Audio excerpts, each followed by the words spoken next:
Honesty is the best policy. খুবই সত্য কথা। Welcome to my channel. আজকের লেসনটা তোমাদের নবম দশম শ্রেণীর right forms of verbs part 25 একের থেকে 24 পর্যন্ত যে পার্টগুলো ছিল সেখানে কিন্তু আমরা রাইট ফর্মস অফ ভার্বসের রুলসগুলো দেখিয়েছি এবং সাথে এক্সাম্পল দিয়ে তোমাদেরকে বোঝাইছি। তুমি যদি না দেখে থাকো তাইলে উপরে আই বাটনে ক্লিক করে প্লেলিস্টে গিয়ে দেখে আসতে পারো। আজকে আমরা বোর্ড কোশ্চেন সলভ করব রাইট ফর্ম ভার্বসের। এখানে যে প্যাসেজটা আমরা নিয়েছি সেটা বোর্ডে আসছে, রিসেন্টলি আসছে। রাইট ফর্ম অফ ভার্বস পড়ার আগে তোমাকে প্যাসেজটা একটু পড়ে নিতে হবে, খানিকটা পড়লেও হবে। দেখো আমি পড়ে নিই। Traffic jam is a common affair in big cities of our country. এই লাইনটা পড়ার পরে কিন্তু আমরা বুঝতে পারলাম যে এই প্যাসেজটা কিন্তু ট্রাফিক জ্যাম নিয়ে লেখা হয়েছে।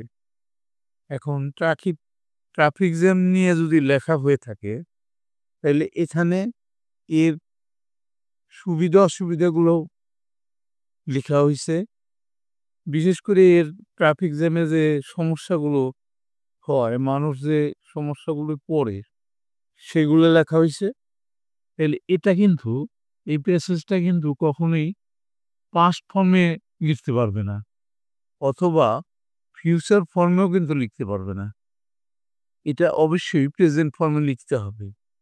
তাইলে আমরা প্রথমে বুঝতে পারলাম যে এই প্যাসেজটা প্রেজেন্ট ফর্মে থাকবে, এতটুকু বোঝার বিষয়। যদি এরকম কোনো গল্প থাকতো অতীতের ঘটনা, তাহলে সেটা আমরা বুঝতাম যে এটা পাস্ট ফর্মে প্যাসেজটা লেখা হয়েছে, তখন আমরা সেইভাবে কাজ করতাম। আর যদি ফিউচারের কথা বলতো যে ফিউচারে এইটা হবে বা হতে পারে, তখন আমরা সেটাকে ফিউচারে লিখতাম। এখানে আমরা দেখলাম যে এটা প্রেজেন্ট ফর্মে থাকবে। দেখো এখানে কি বলা হলো, increasing number of vehicles dash traffic jam. তাইলে অনেক যানবাহন যখন বৃদ্ধি পায় তখনই কিন্তু রাস্তায় জ্যাম হয়, তাহলে জ্যামের তৈরি করে।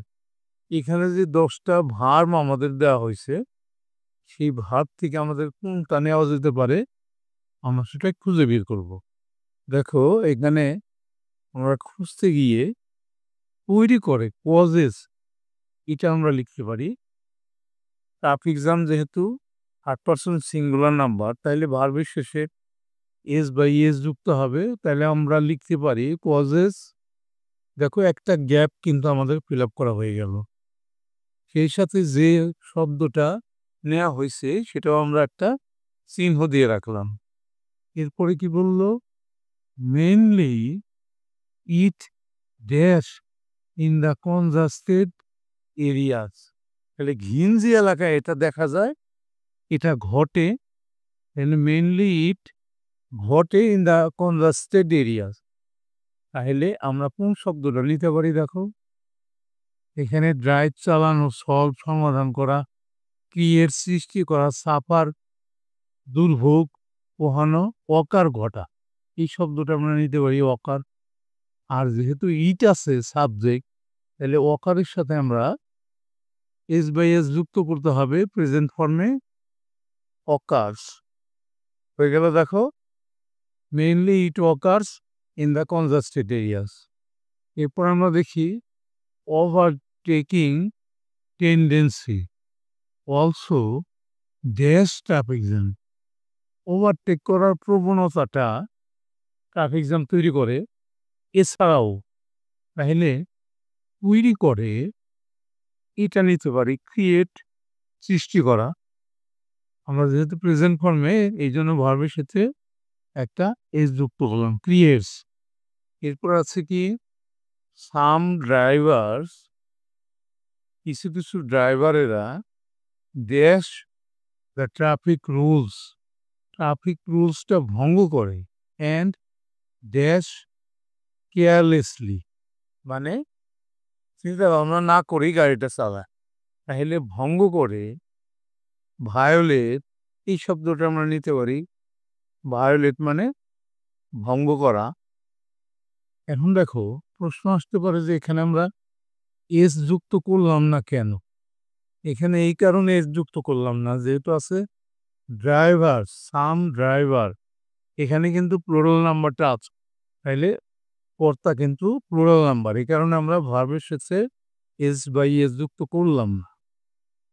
এরপরে কি আছে? অ্যান্ড ড্যাশ কেয়ারলেসলি, এবং গাড়িটা চিন্তা ভাবনা ছাড়াই চালায় কেয়ারলেসলি, তাহলে চালানো মানে ড্রাইভ। এখানে আমাদের ড্রাইভ শব্দটা আছে, তাহলে আমরা ড্রাইভ লিখতে পারবো।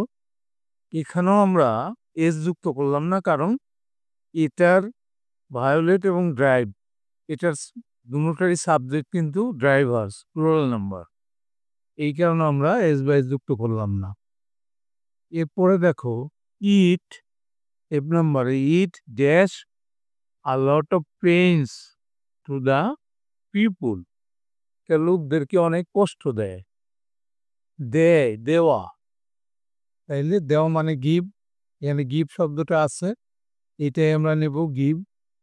যেহেতু সাবজেক্টটা ইট, তাহলে এটা থার্ড পারসন সিঙ্গুলার নাম্বার, ভার্বের সাথে একটা এস বাই এস যুক্ত হবে। এই ক্ষেত্রে এস যুক্ত হবে, তাহলে হবে gives, it gives a lot of pains to people. এরপর আছে কি? Ambulances dash can not dash hospital timely, এখানে একটা শব্দ আমাদের বাদ পড়ছে, এখানে একটা শব্দ বাদ পড়ছে, সেটা হবে পেশেন্স মানে রুগী। অ্যাম্বুলেন্সেস রুগী নেওয়া অ্যাম্বুলেন্স, অর্থাৎ এই ক্যারি বহন করা, এর সাথে একটা আইনজি যুক্ত হবে। অ্যাম্বুলেন্স কেয়ারিং, এখানে এখানে একটা শব্দ হবে পেশেন্স, রুগী বহন করা যে অ্যাম্বুলেন্সগুলো, এই কারণে কিন্তু এখানে আইনজি যুক্ত হলো, ক্যারির সাথে আইনজি যুক্ত হলো। কেমন অ্যাম্বুলেন্স, এটা কিন্তু অ্যাডজেক্টিভ হইছে, ক্যারির সাথে আইনজি যুক্ত হয়ে।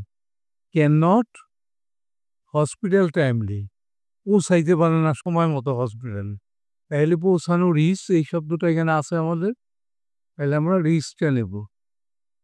এখানে রিচ এস বাই এস কেন যুক্ত হলো না? এখানে কিন্তু ক্যান নট আছে, মডেল অক্সিলারি ক্যান আছে, তারপরে কিন্তু ভার্বের সাথে এস বাই এস যুক্ত হয় না। আবার এখানে কিন্তু অ্যাম্বুলেন্সেস প্লুরাল নাম্বার আছে। এরপর আছে কি? স্টুডেন্টস অ্যান্ড অফিস গোয়িং, এখানেও একটা শব্দ বাদ পড়ছে, people also dash due to traffic jam, ছাত্রছাত্রীরা এবং অফিসে যাওয়া মানুষেরা কিন্তু সাফার করে, এখানে অবশ্যই সাফার আছে, এই যে শব্দটা সাফার আছে এখানে, তাহলে আমরা এখানে সাফার শব্দটা নিতে পারি। এখানে কিন্তু স্টুডেন্টস প্লুরাল নাম্বার আছে এবং অ্যান্ড অফিস গোয়িং পিপুল, এই কারণে কিন্তু এখানে এস বাই যুক্ত হলো না। এরপরে লাস্ট সেন্টেন্সটা কি আছে? দিস প্রবলেম শুড বি, বির পরে কিন্তু ভার্বের পাস্ট পার্টিসিপল ফর্ম হয়, ইমিডিয়েটলি, দ্রুত এই সমস্যাটা সমাধান করা উচিত। সমাধান মানে সলভ, এখানে আমাদের সলভ আছে, সলভ তাহলে আমরা নেব, কিন্তু এটা পাস্ট পার্টিসিপল ফর্মটা বসাবো, সলভড। এর সাথে কিন্তু আমাদের আজকে লেসনটা শেষ হয়ে গেল। অবশ্যই তোমরা পরবর্তী লেসন দেখবা। Thank you for watching, see you next.